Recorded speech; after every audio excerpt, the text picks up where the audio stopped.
بسم الله الرحمن الرحيم الحمد لله حمدا كثيرا طيبا مباركا فيه كما يحب ربنا ويرضى أشهد أن لا إله إلا الله وحده لا شريك له وأشهد أن محمدا عبده ورسوله الناصح الأمين اللهم صل على نبينا محمد وعلى آله وصحبه أجمعين ومن تمسك بسنته إلى يوم الدين ثم أما بعد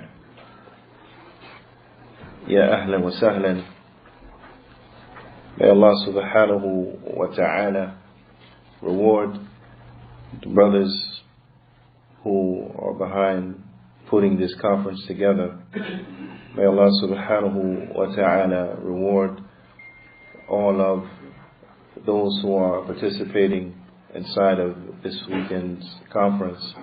And may Allah subhanahu wa ta'ala reward all those who have come out in attendance, as well as those who have tuned in from afar, as well as those who may listen to what is recorded from this weekend's conference in the future, Bithnillahi ta'ala. This topic is a topic that is of extreme importance because there is not a single one from amongst us except that the hour is near for them, as there is not a single one from amongst us except that their death is close to them and soon they will meet their end. We would like to reflect Bithnillahi ta'ala on an event that is going to take place, as well as reflecting on the individuals from a historical standpoint who are involved in this event, as there are individuals who are presently here and who have been here. And in particular, we're speaking about the tribes of Ya'juj wa Ma'juj, as is translated as Gog and Magog. But we know it as Ya'juj wa Ma'juj.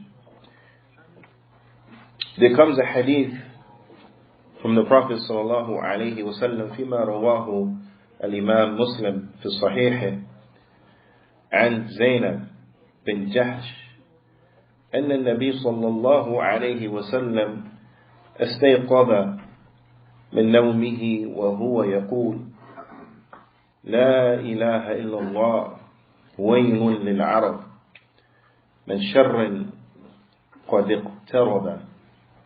The Prophet ﷺ, as it comes in this hadith collected by Muslim, narrated on the authority of Zainab bin Jahsh radiyallahu ta'ala anha, that the Prophet ﷺ, he woke up from his sleep suddenly and he said, La ilaha illallah,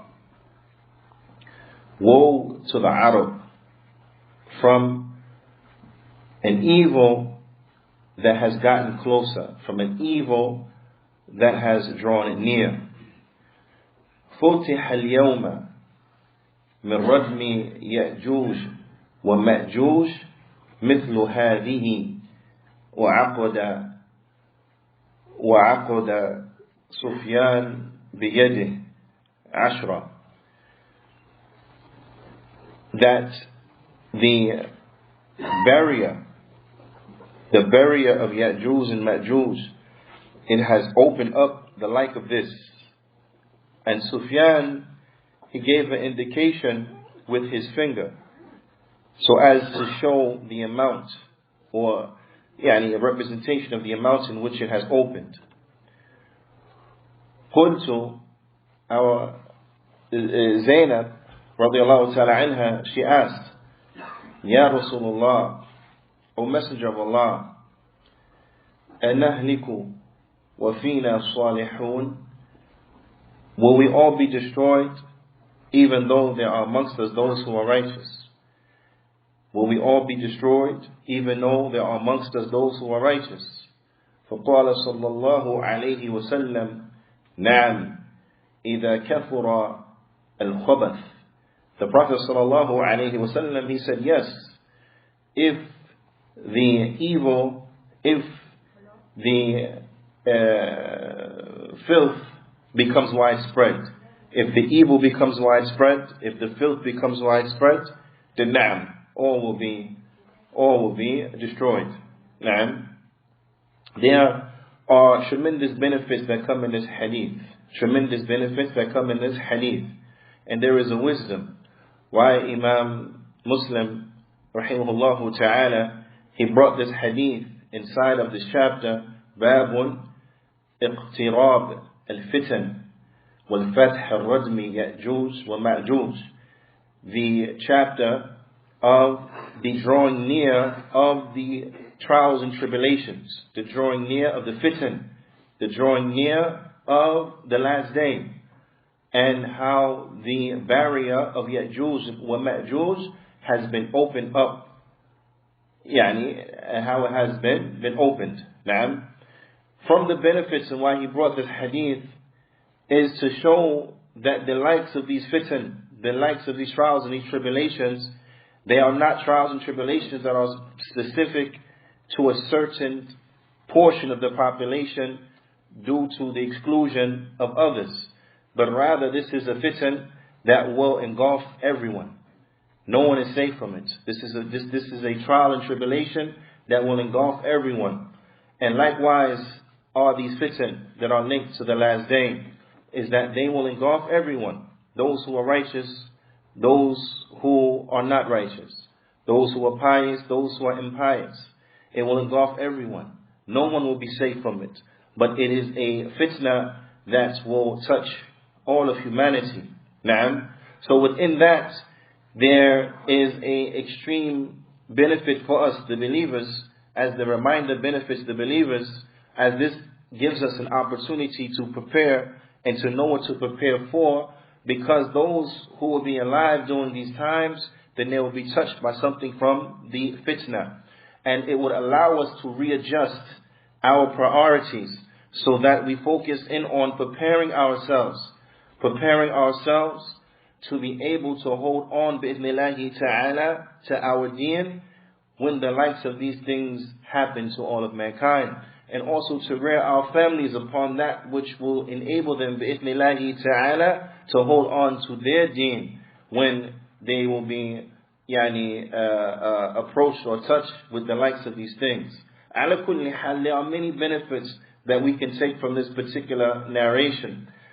The Fadilat Shaykh Sulaiman al-Ruhaili, rahimahullah ta'ala, he mentions عن زينب بن جحش رضي الله تعالى عنها أن النبي صلى الله عليه وسلم استيقظ من نومه, that the Prophet صلى الله عليه وسلم, he woke up from his that the Prophet صلى الله عليه وسلم, he woke up from his sleep.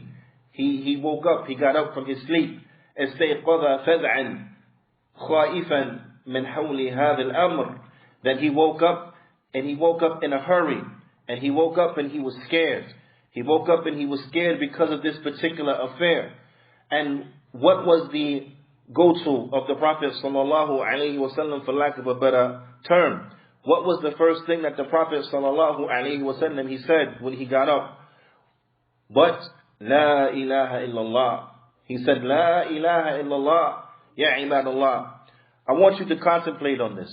The ulama, they mention, يؤخذ من هذا أن ذكر الله من أسباب السلامة من الفتن, is to know that the ulama, they extract from this portion of the narration that verily the dhikr of Allah subhanahu wa ta'ala, then this is from the means by way in which an individual will attain safety from trials and tribulations.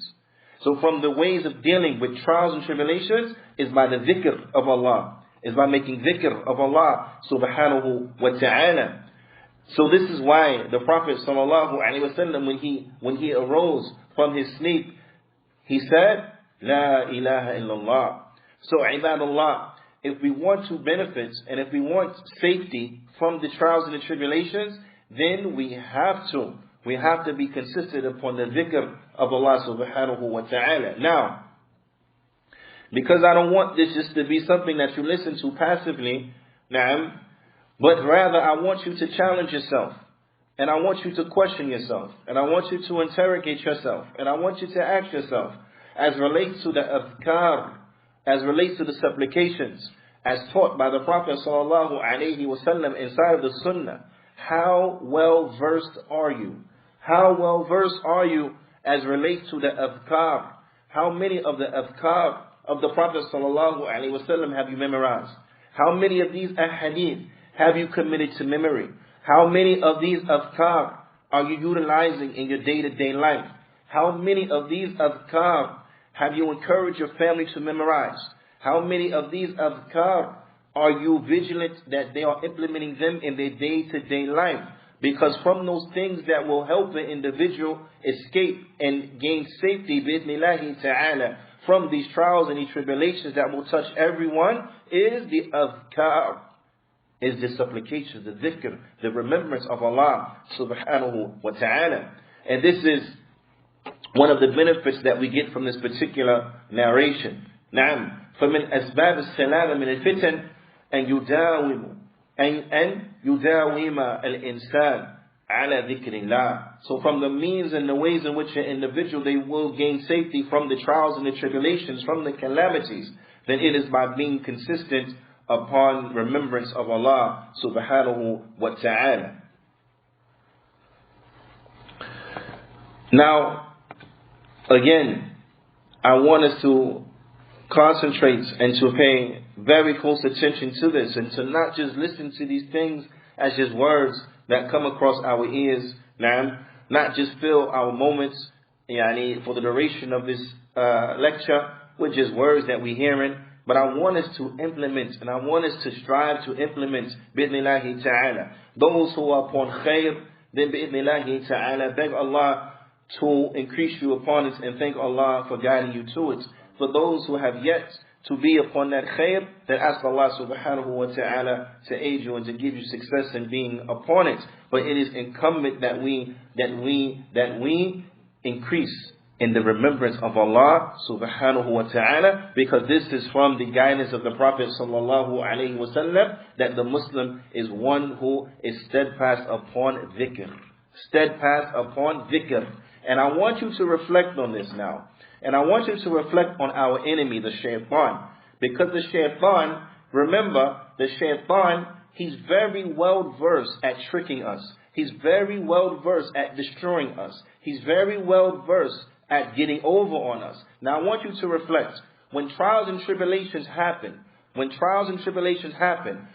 the most part, except for those whom Allah subhanahu wa ta'ala has had mercy upon them, for the most part, do you find the people busy with the dhikr of Allah upon their tongues? Or do you find the people busy with he said, she said, gossip upon their tongues? Their tongues become busy with he said, she said. Their tongues become busy with talking about things in which don't benefit them. Their tongues become busy with talking about things that in actuality are detrimental and that hurt them. But what you find scarce upon their tongue is the remembrance of Allah subhanahu wa ta'ala. But rather, they plunge themselves inside of murky waters, talking about things in which they shouldn't be talking about to begin with, going in and dwelling upon things in which is not their concern to begin with. And you find very scarce the remembrance of Allah subhanahu wa ta'ala. And this is from the tricks of the shaitan that he plays upon the people. This is from the tricks of the shaitan and how he gets over on the children of Adam. So remember, we have to remain consistent upon the dhikr of Allah subhanahu wa ta'ala. So when these type of fitan, they happen and they become widespread and they start to touch and start to reach everyone, then I want you to stop and to reflect upon yourself and to ask yourself, how much am I remembering Allah subhanahu wa ta'ala? How much is my tongue remembering Allah subhanahu wa ta'ala? And then compare that to how much an individual may be speaking about the fitan.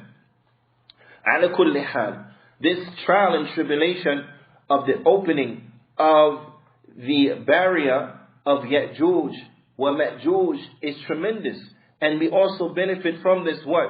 That Ya'juj and Ma'juj, there are tribes of individuals who have perpetually been upon the earth. It is not something like they were a people, they were people that had that name, and then they died off, and then there will come another people in the end of time, and they will have that same name. But this is a tribe of people that they are consistent upon the earth. There are generations and generations and generations of them. Those from amongst them, they live, they have children, as we're going to come to see bi'idhnillahi ta'ala. They die, and their children go on to have children, generation after generation. They're perpetually here. And this is a refutation upon those who, because their intellects could not grasp the likes of these things, propose that perhaps they were a race of individuals that were present in the time of Dhul-Qarnayn, and then they died out, and then now they're going to come at the end of time. This is batil. This is no proof or evidence, but rather the proof and evidence speaks against it. Because the Prophet ﷺ, he said that what? He said that their barrier, it opened up. The barrier opened up a little more. Naam, which means that it is closer to them breaking through. It is closer to them breaking through, which shows us that they have been perpetually bent upon the earth, generation after generation. Ala kulli hal, we're going to come back to that particular point or speak more about that portion. In any event, the Prophet ﷺ, when he woke up, he said, La ilaha illallah, waylun lil Arab. He said, woe to the Arab. It's commonly translated as woe. Woe to the Arab. Now, woe, it may give us a certain understanding as it relates to the English language, but it may not give us the full understanding and the depth of what is understood when one understands the Arabic.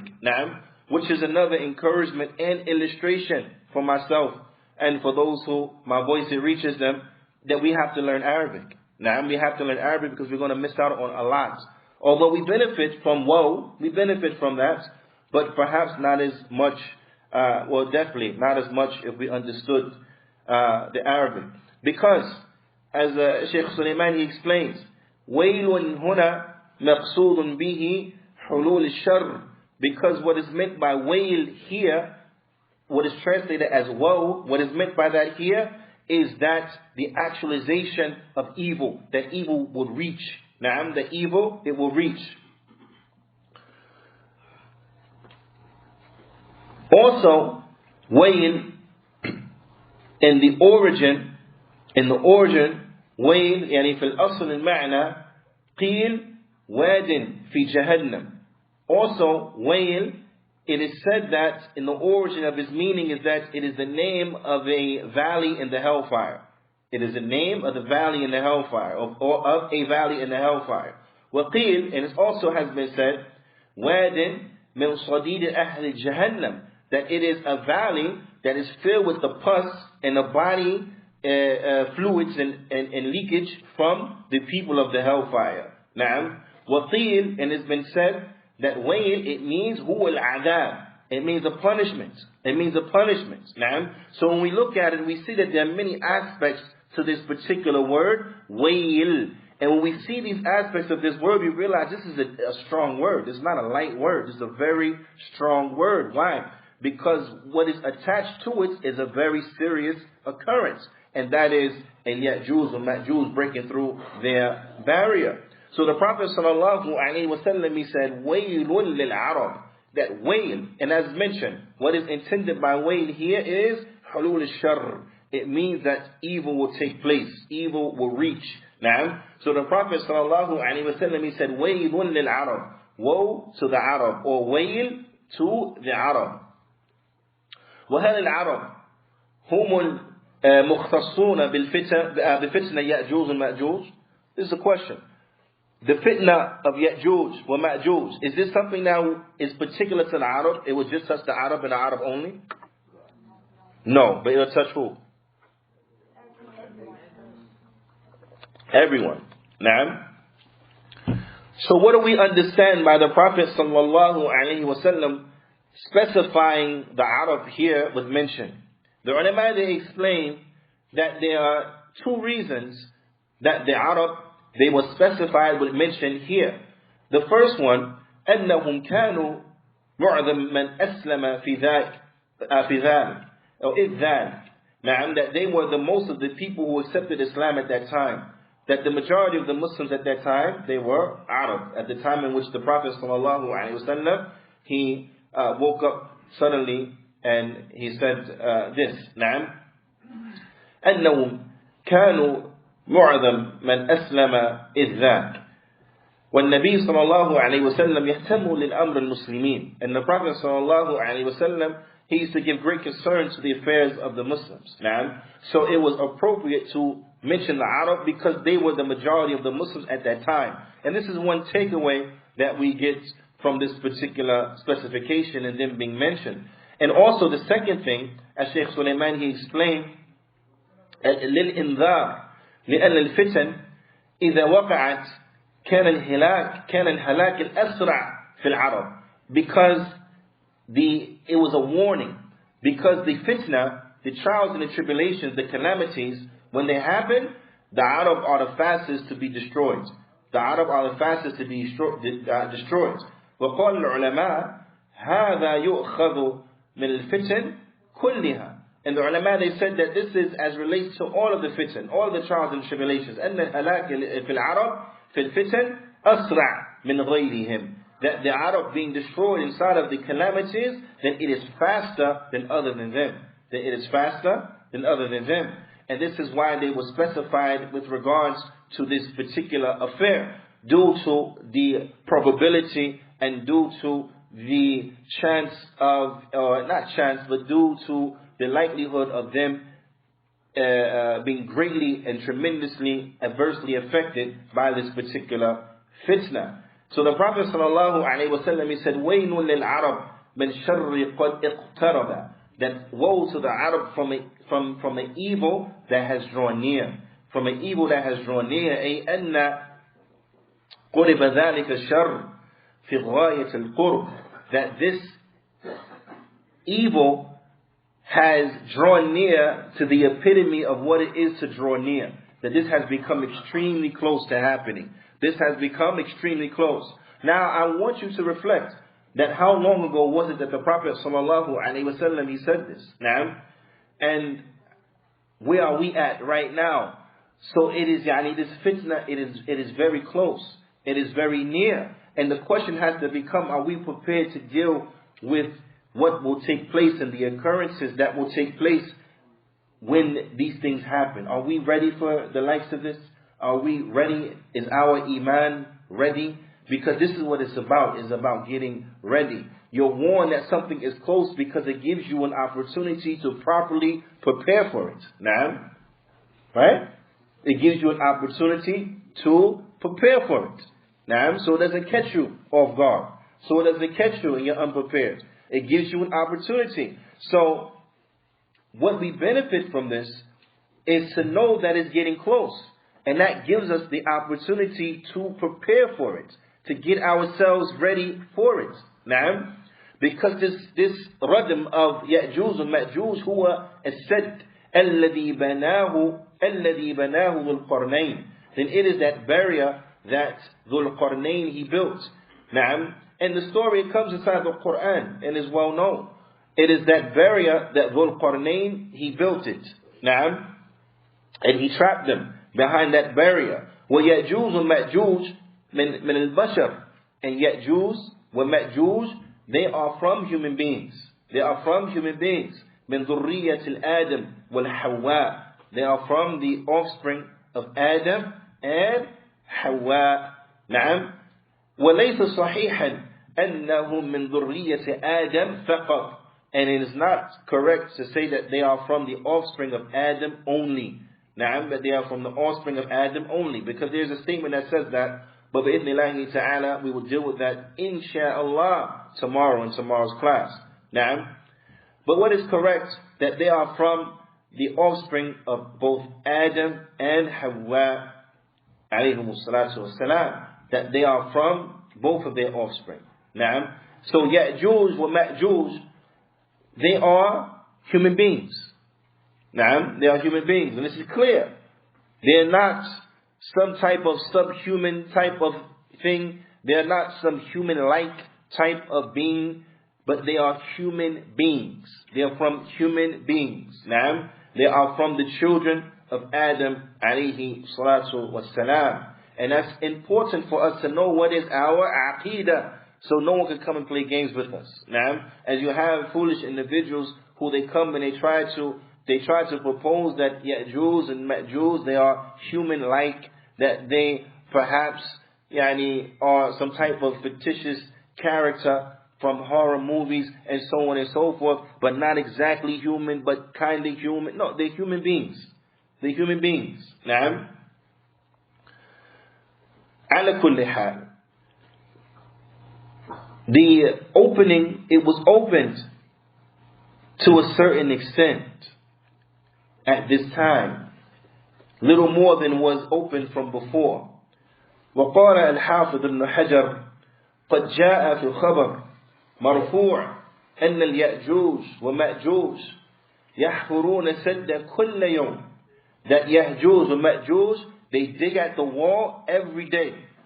Al-Hafiz ibn Hajar rahimahullah ta'ala, he mentioned that it comes in the chain that reaches back to the Prophet sallallahu alaihi wasallam, that Ya'juj and Ma'juj, that they dig and they try to burrow through the wall every single day. Now, we mentioned before what we benefit from the statement of the Prophet sallallahu alaihi wasallam, that the barrier of Ya'juj and Ma'juj was open up to a certain extent. Now, and we mentioned what that benefit was. This also points to that. It also points to that benefit. And what was that benefit? Was that what? Not that one. Not that one. Huh? No. It's linked to Ya'juj and Ma'juj. Knowing that they're humans, that's one, but that's not the benefit I'm looking for. They're still alive, that they're perpetual, that these tribes are still here. They didn't stop. They didn't stop. But they go generation after generation after generation like other human beings. Now, they're born and they die and they leave children who have children who have children, so on and so forth. Now, so this is another indication that shows us that they're perpetually here, because every day they are digging at this barrier. They're trying to break through this barrier. From the time they were trapped, every day they've been trying to break through the barrier. As it comes in the hadith, أخرجه الترمذي. نعم وحسنه. That comes in the hadith collected by الترمذي, and he graded it as Hasan. وابن حبان والحاكم وصححه. And Hakim, Ibn Hibban as well, and Hakim, he graded it as being Sahih, on the authority of Abu Hurairah radiyallahu ta'ala anhu, that every day they are digging and trying to break through the barrier. حتى إذا كادوا يخرقونه قال الذي عليهم ارجعوا, until they almost get through it, and then the leader over them, or the one who is in charge of that digging, he says, go back. Naam, go back. We'll break through it. We'll continue tomorrow. Naam, go back. We'll continue tomorrow. So they go back. They dig until, as it comes in some of the narrations, or it comes in narration, that they can see the lights or the rays of the sun coming through it. Naam, they can see the rays of the sun coming through it, and then night falls upon them, and they say, okay, we'll come back tomorrow. Naam. فَيَعِيدُهُ اللَّهُ كَأَشَدْ مَكَانٍ. And then Allah subhanahu wa ta'ala, He puts the wall back stronger than it was before. Puts the wall back stronger than it was before. حَتَّى إِذَا بَلَغَ مُدَّتِهِمْ, until there comes their appointed time. نعم. وأراد الله أن يبعثهم قال الذي عليهم ارجعوا فستخرقونه غدا إن شاء الله, until there comes a time that Allah subhanahu wa ta'ala has decreed for them to break through and to come out. The one who is in charge over that excavation of digging through the wall, he will say, go back, and we will continue digging it tomorrow, insha'Allah. Now, he will say, go back, and we'll continue digging it tomorrow, insha'Allah. And then when they come back that next day, it will be as they left it. And then they were able to break through, and then they'll come out and and cause much calamity upon the human beings. Now, from this particular hadith, there are a number of benefits that we get and we understand from this particular portion of this particular narration. قال Imam Ibn Arabi, he mentioned, وفي هذا حديث ثلاث آيات ظاهرات. That inside of this hadith there are three very clear signs, three very clear benefits that we extract and gain from it. The first one, أن الله منعهم أن يوالوا الحفر ليلا ونهارا, is that Allah subhanahu wa ta'ala prevents them from continuously to work 24-hour shifts. That they are prevented by Allah from working 24-hour shifts. Now, so they work up until the day it ends, and they can see some rays of the sun coming through it. Then they say, we'll come back tomorrow. Now, so there is a benefit that we gain from that, because a person will come and say, well, how come they've been digging all this time, they ain't break through yet? Because Allah has not decreed that. مَا شَاءَ اللَّهُ كَانَ وَمَا لَمْ يَشَأْ لَمْ يَكُنْ. Whatever Allah wills is, whatever He does not will is not. Now, because Allah has not willed it. Very clear. Because Allah subhanahu wa ta'ala has prevented them from working 24-hour shifts. Allah ta'ala has prevented them from working day and night. So they only work during the day, then they stop. Now, then they stop. So we benefit from this, is that they are prevented and they're there by Allah ta'ala's decree. Now, the Shaykh, he mentions, he says, Unzuru ya ikhwa. He says, brothers, look at this. Look at this. If they were to dig night and day until there only was a little bit from the barrier left, na'am, that they would dig all this time, so only a little bit of the barrier left, and then they will say, let's go back, we'll come back tomorrow, and then we finish it. Na'am. But when they come back, it is rebuilt stronger than what it was before. وَمَنِ الَّذِي صَرَفَهُمْ. Who is the one who sends them away? Who is the one who sends them after digging all until they have gotten to, they almost broken through? Who is the one that disperses them day in and day out? It is Allah subhanahu wa ta'ala. Allah subhanahu wa ta'ala, He disperses them until the time that He has decreed that they will break through. Now, so all of these things, then they show you the might and the power of Allah subhanahu wa ta'ala, that what Allah wills is, and what He does not will, it is not. And this is not hard for the believer to understand. This is not hard for the believer to accept, that they do this and then they stop, because that's what Allah subhanahu wa ta'ala, He has decreed. Now, but the second thing is that minhum, that from them, is that they have been prevented, before the next one, because they have been prevented from trying to scale it.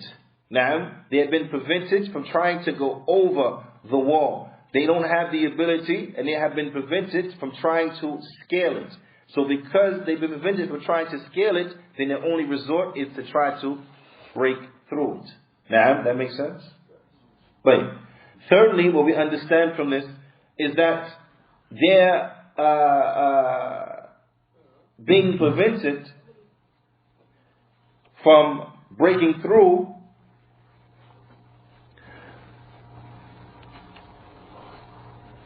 now, that they're being prevented from finally breaking through is due to them not saying insha'Allah. Now, it's because they don't say insha'Allah. They say, oh, we come back tomorrow, finish it. Now, so then it is rebuilt stronger than what it was. And this is what prevents them from ultimately breaking through, is because they don't say insha'Allah. Now, but when it is time for them to finally break through, what would be the difference between that day and all the days that came before? Is that what? They're going to say insha'Allah. Then when they come back, how's the wall going to be? The same way they left it. Then they're going to break through. Now, these are some of the benefits that Imam Ibn al-Arabi, he points out. Wal-Hafiz Ibn Hajar, he brings some more benefits. Now, he brings some more benefits. And from those benefits he mentions, he says, also we understand from this, that from them we have Ahlu Sina'a, that we have from them people who know about engineering. So you have from them people who are skilled when it comes to breaking through barriers and engineering tools and whatever there is to break through those particular barriers.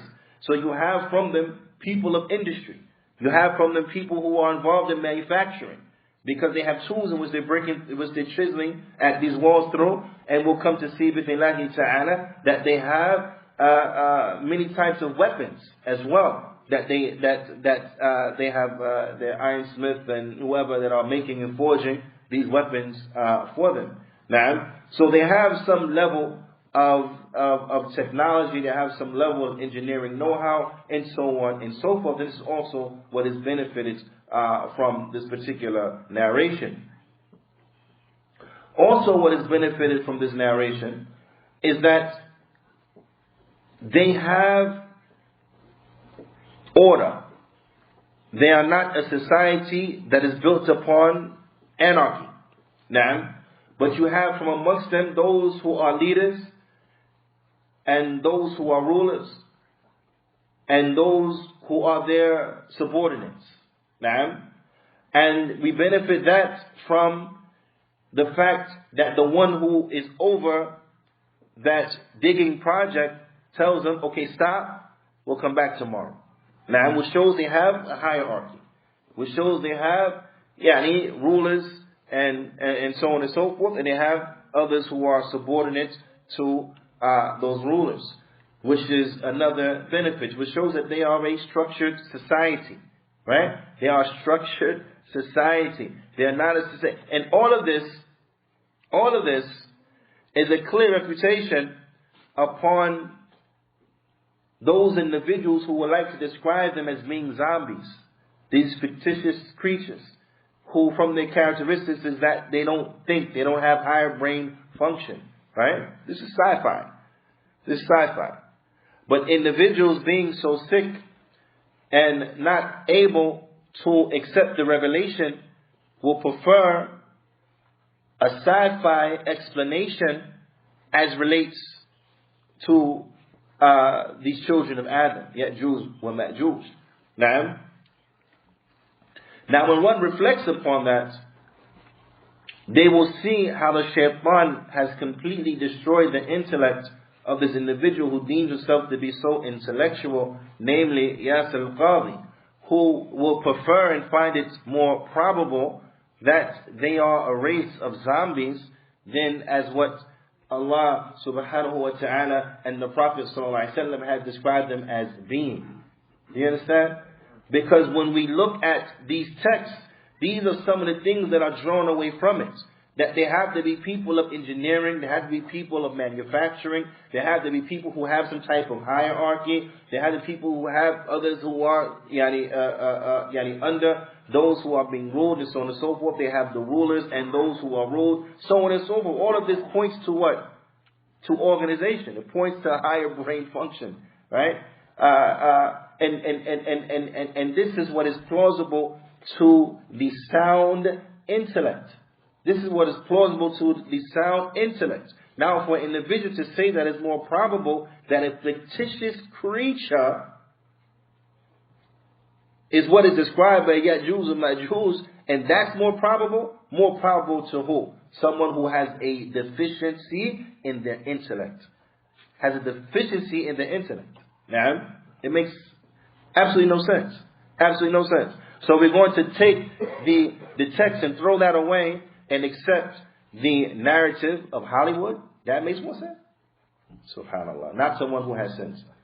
Ala kulli hal, these are some of the things that are extracted from this particular narration of Ya'juj and Ma'juj.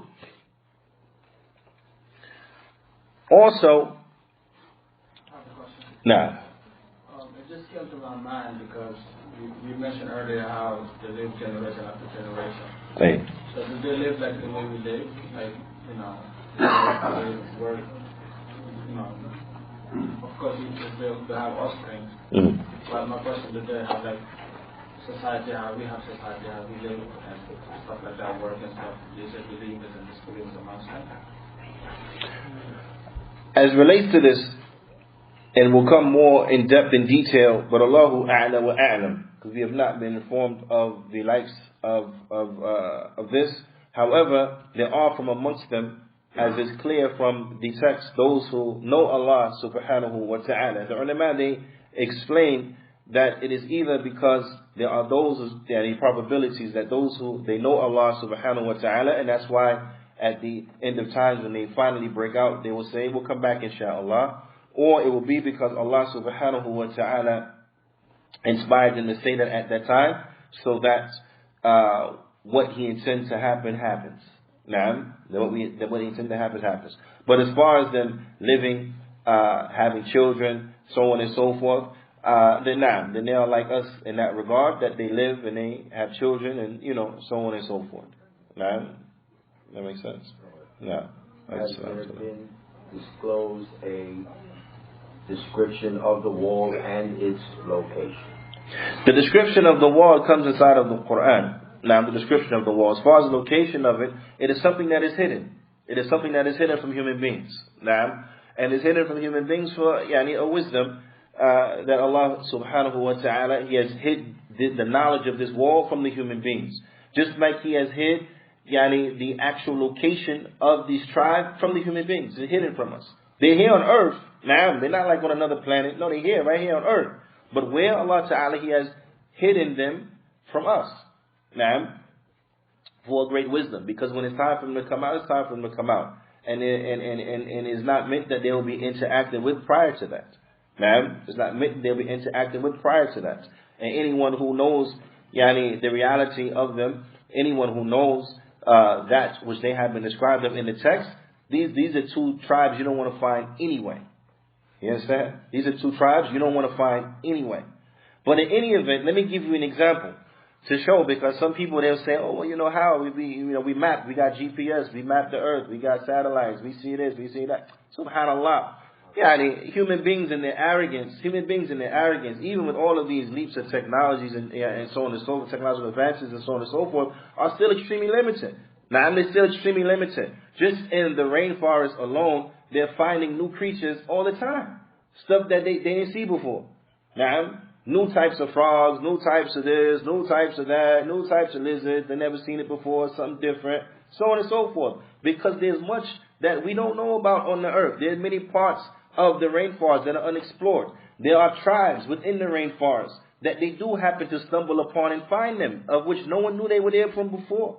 Now, they're even now finding new civilizations in the rainforest where it had been a civilization and it had been destroyed and then grown over and so on and so forth. And how is that one of them was able, according to their research, Allah Ta'ala A'la wa A'lam, as relates to the accuracy of their research, but from what they claim is that because there were certain types of vegetation that grew in bunches. There were certain types of vegetation that grew in bunches. And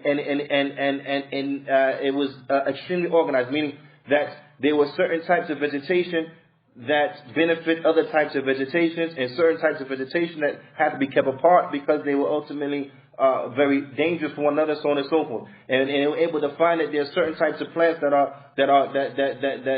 there, and then there are other type of plants that are right next to other type of bushes that help it. Then beyond that, the bushes that will help that bush, and so on and so forth. And they said, wait a minute, let's investigate. And as they started to do this, they found that there used to be there a civilization from before that was there, destroyed, gone. No one knew about it, and now we're finding it again. Right. So the point is to say is that there's much about the earth we still don't know about. There's much about the earth we still don't know about. The earth. We don't know anything about it.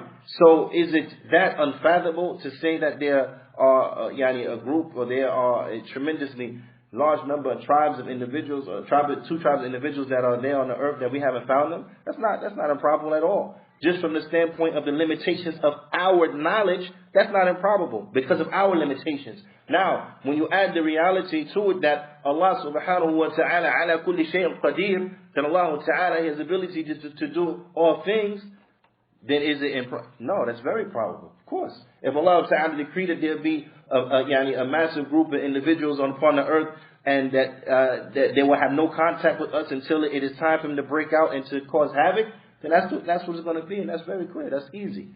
That's easy to understand. Right? You with me? It's very easy to understand. But when they come out, and this is important to know, that Zainab radiallahu ta'ala anha, she understood the implications of them breaking through. She understood what was going to happen and what was going to be the ramifications when they finally break through. And so she asked the Prophet sallallahu alaihi wasallam, أَفَنُهْلَكْ أَوْ أَفَنُهْلِكْ. And both of them have been transmitted. Naam. Will we be destroyed and will we perish? Naam. And will we be destroyed and will we perish? وَفِينَا الصَّالِحُونَ. And you have righteous ones who from amongst us. Will we perish? And there are amongst us individuals who are actually, who are righteous. So the Prophet ﷺ, he said, yes, naam, that we will all be destroyed. That the righteous one and the unrighteous one, they will all be destroyed. If what? If the filth becomes widespread. If the filth becomes widespread, we'll all be destroyed. Now I want us to look at what have the ulama explained. What is the meaning of al-khabath? What is the meaning of filth here in this context? If filth becomes widespread. فَفَسَّرَ الْعُلَمَاء بِالزِّنَا. That the ulama, they have explained it by zina, fornication and adultery. Naam. That if it becomes widespread, if it becomes widespread and in great multitudes, then this is the spreading of the evil. This is the spreading of the filth. Naam. وَفَسَّرَهُ بَعْضُ الْأَهْلِ الْعِلْمِ بِأَوْلَادِ الزِّنَا. And some of the people of knowledge, they have described it as being bastard children. Children who have come about from extramarital affairs. Now, meaning their parents, they weren't married. The parents were unwed parents, and they had any children. That it would mean that there will be a lot of children that are a result from the union of unmarried people. Now, one of the things you'll find is that when you have the ikhtilaf like this, when it comes to the understanding of certain words, this type of ikhtilaf, as the ulama they explain, is tanawwur, is from varying angles and shades, but they all are understood. Why? Because they all can coexist without without the exclusion of the other. So could it be that there's a lot of fornication? Yes. Now, there being a lot of fornication, does that negate the fact of it being a lot of children born out of wedlock? No, but in fact they work together. There's a lot of fornication, and as a result, a lot of children out of wedlock. That when this type of situation starts to happen, then this opens up mankind for all of them to be destroyed. The righteous and the unrighteous. Now, that they all be destroyed. That when the situation becomes like this, when fornication is widespread, when the children who come from unwed marriages is widespread, when that becomes the norm, now everyone can be destroyed. Everyone. Those who pray, those who don't pray. Those who fast, those who don't fast. Those who believe, those who don't believe. Everyone can be destroyed now. Because the evil is widespread and no one is warning against it. No one is striving to stop it. Now I want you to reflect on this because, and this is why it's so dangerous, the likes of Yasir al-Qadhi, that those who will put doubts inside of the minds of the Muslims as relates to these historical facts. This historical fact. This ain't no fiction. This is not no story. It's not a fable. This is real. This is history. Na'am. Dhul Qarnayn, he trapped them behind the wall when the people came and they were complaining to him about them causing harm, and inshallah ta'ala we'll get more in depth into that. But this is a historical fact. And he built the wall, and they aided him in building the wall, and he trapped them there. And they've been trapped there trying to dig through every day since. Right? This historical fact. The fact that it was opened up just a little bit. It's historical fact. In the time of the Prophet ﷺ, open up a little bit more. In the time of the Prophet ﷺ, it's historical fact. It's not fiction. But why? How do we benefit from all this? Because it helps us get ourselves ready. How do we benefit from all this? Is it that this is something that is unconnected to us, it's not related to us? No way. Because the Prophet ﷺ said that when the filth becomes widespread, then all can be destroyed. Now look at the time that we live in. Look at the time that we live in right now. Fornication being widespread. Is it not? But it is widespread. It's normal. Now, children being born out of wedlock. Is it accepted that children are being born out of wedlock? This is normal. Back in the days, long time ago, on a birth certificate, even in the Catholic country, they will have husband and wife. Husband and wife on a birth certificate. But illegitimate children have become so widespread, they don't even say husband and wife anymore. Now it says mother and father. Why say mother and father? Because many of the people who have any children, the titles of husband and wife is not applicable to them. Because they're not married. Because they're not married. So they changed it to mother and father. Why? Because the evil has become widespread. Now why is it applicable to us? Because when this situation like this happens, now we all can be destroyed. Everyone can be destroyed. So it's very applicable to us. Now, he said he doesn't believe in the traditional narrative of the belief in Ya'juj and Ma'juj. He believes that they were a group of people that lived during a time, and Dhul Qarnayn trapped them, but then they would disappear because it's improbable that a wall would last for all these thousands of years. It's impossible to him because of his knowledge of architecture and of engineering. Right? And then he believes, no, a wall can't last that long, so I can't believe that that's probable. But perhaps there'll be another group of people at the end of time who will be human-like, that will also be called Ya'juj and Ma'juj, but they'll be human-like, and they'll be destroyed by some kind of antibiotic or whatever that he claims, and so on and so forth. And the way he describes them, they're human-like, caused by a virus, so on and so forth. You understand? Cured by Allah Musta'an. He describes zombies. He says it makes more sense to him that there'll be some zombies in the end of time that come and wreak havoc upon people, and then some antibody will come and wipe them out. Subhanallah, this is something like from Hollywood. Really, this is something somebody watched somewhere or read in some stupid book somewhere, a fictitious book. But he said this is more probable than what Allah says in Surah Al-Kahf. This is more probable than what the Prophet ﷺ explained in authentic hadith. Subhanallah, this is horrible. This individual, is tremendously dangerous because as Imam bin Baz rahimahullah ta'ala he mentioned, to disbelieve in Ad-Dajjal, to disbelieve in Masih, to disbelieve in Ya'juj and Ma'juj, this is kufr. Qad kafar. A person disbelieve. Na'am? Listen. Allah subhanahu wa ta'ala, how did he describe the believers in the beginning of Surah Al-Baqarah? They are those who what? They believe in the ghaib. They believe in the unseen. Na'am? They believe in the unseen.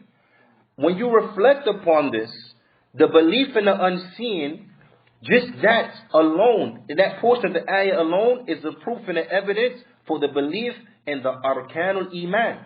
Because the Arkanul Iman, na'am, they are what? To believe in Allah, to believe in the angels, to believe in the books, to believe in the messengers, to believe in the Day of Judgment. And belief in the Day of Judgment means everything connected to the Day of Judgment, from the time of death on. That's what it means to believe in the Day of Judgment. So from the punishment of the grave, from the sirat, from everything, all the signs of the hour, all enters into belief in the Day of Judgment, right? And belief in qadr khayrihi wa sharrihi. All of these 6 are unseen. They're matters from the unseen. And this is from the characteristics of the believers.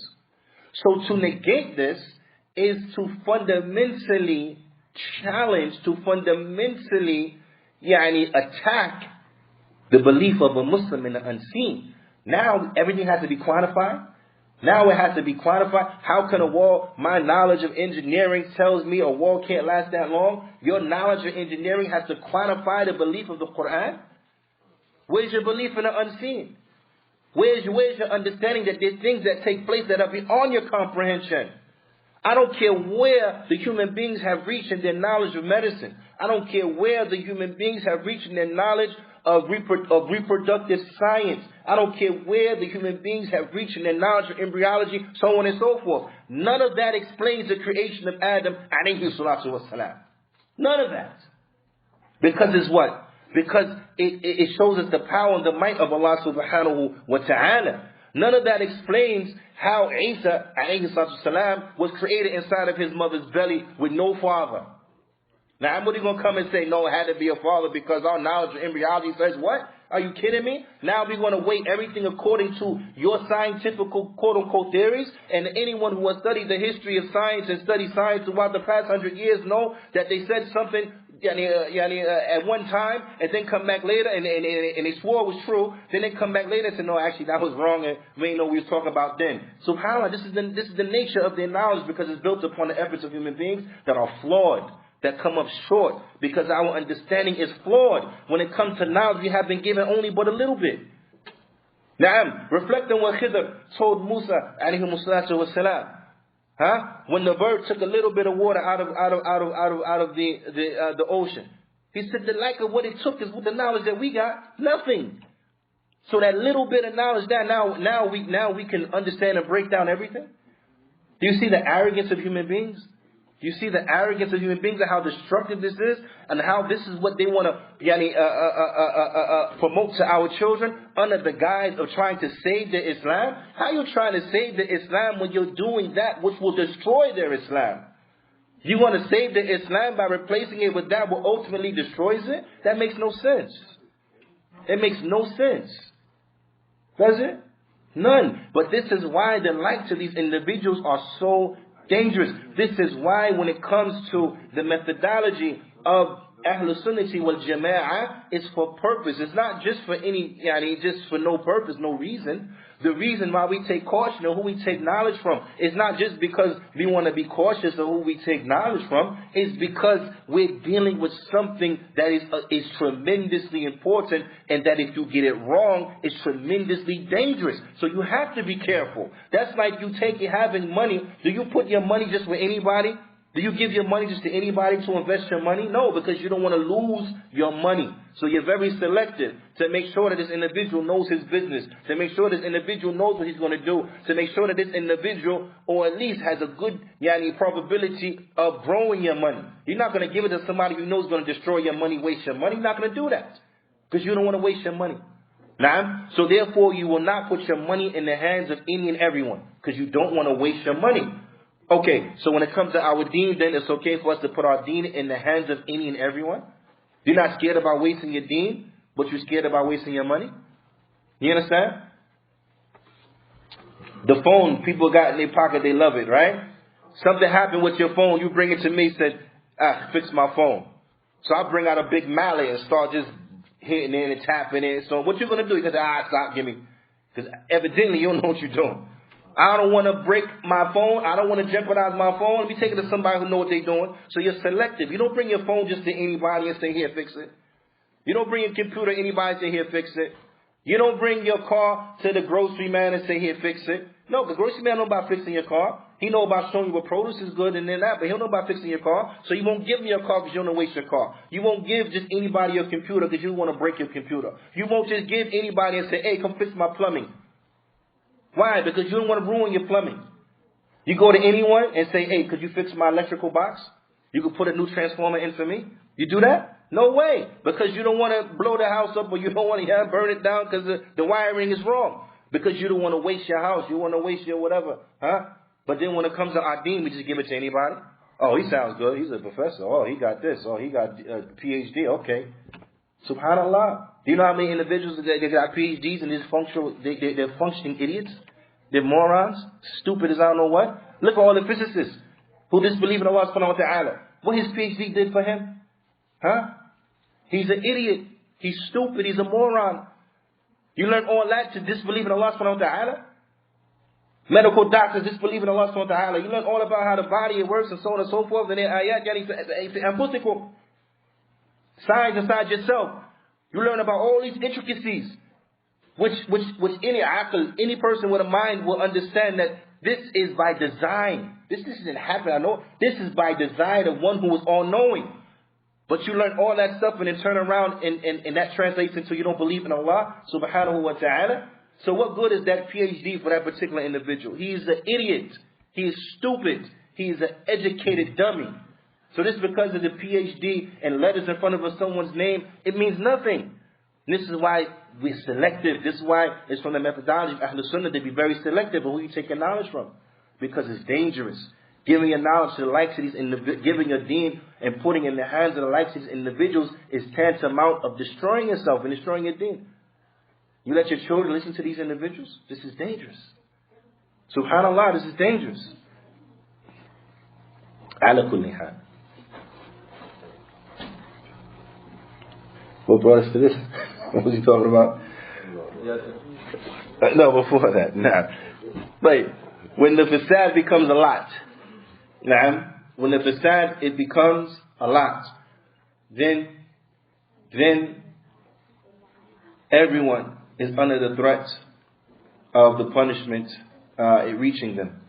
Bi'idhnillahi ta'ala, there's more we want to touch on this particular point and also go further into depth of Ya'juj and Ma'juj and also mention some of the unauthentic things that are mentioned about Ya'juj and Ma'juj, so we know those things that are mentioned are completely baseless, and also go more into the dynamic of the society of Ya'juj and Ma'juj, because this has a definite bearing upon an individual and upon his iman. These are things that we have to know because this is from our iman. This is from our iman, and these are things that we have to be well grounded in, because we have individuals wa'iyadu billah.